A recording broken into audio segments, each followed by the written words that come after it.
What I've seen after the New Yorker article came out, and then what I've seen in the interviews with relating to the documentary that Eric Nelson directed, called A Gray State, is the common theme that I'm seeing in both of these things is the concept that David Crowley came back from the war, started understanding how things work from the big picture, and then the theme that I'm seeing is that they're pushing that he saw a niche market that he could exploit.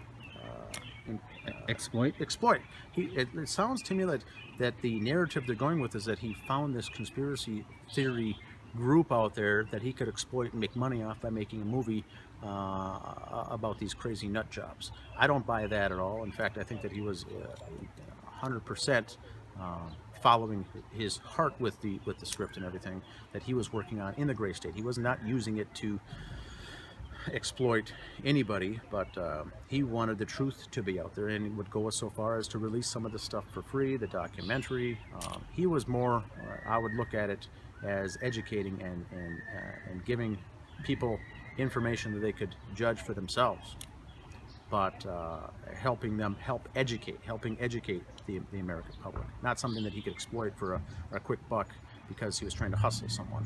And that's the feeling I got after reading the article and watching the several of the interviews for the documentary, that they're trying to put a spin that he was trying to make a quick buck, is what it sounded like to me. What do you think about the demonic angle that they're going to try to push? Well, I think that it's with what happened in that house and what we've seen, it certainly seems plausible that if there was something behind that angle, it could have been the case. We know that David Crowley would not do this, any normal person would not do this in their right mind if they were clearly thinking. Now, if he was under some kind of hold, under some kind of possession, perhaps he was, and perhaps he did this. But if that's the case, you still have to get around the angle that if a silencer was used to carry out the killings,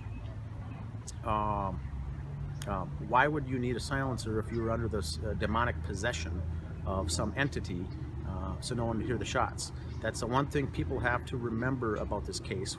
The homes are close together. In the wintertime, shots of that caliber weapon that David allegedly used without any kind of suppressor or silencer would have rang through that neighborhood. So if you want to play the demonic possession card in this situation, although it's plausible, you still have to get around that fact that a silencer or something was used, as no one in the neighborhood heard anything.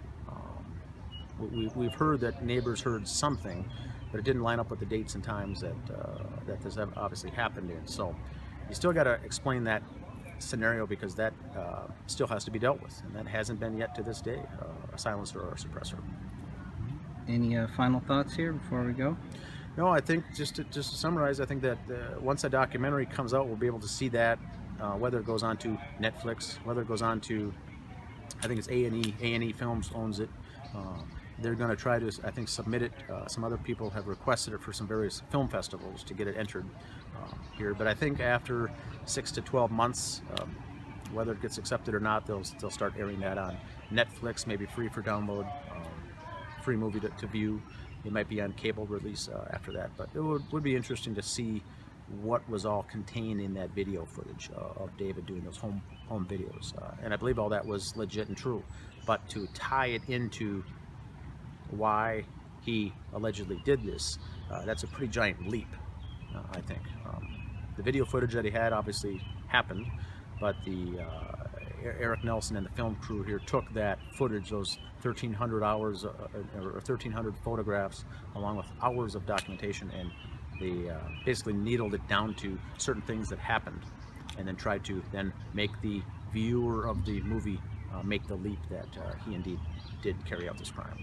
Right, because that's what we keep hearing, all of these things. Oh, it was strange, but this is where they prove, this is how they're going to prove that David Crowley is guilty. To me, that always seemed very, very strange. Yet, at the same time, they're like, well, anybody else's theory is just as good as ours. So. Yeah, and I agree 100% right there. This doesn't prove anything. If this is just homemade videos and pictures taken by David on his cell phone,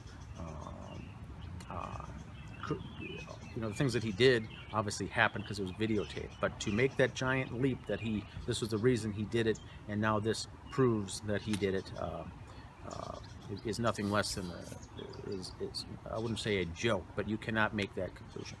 Okay.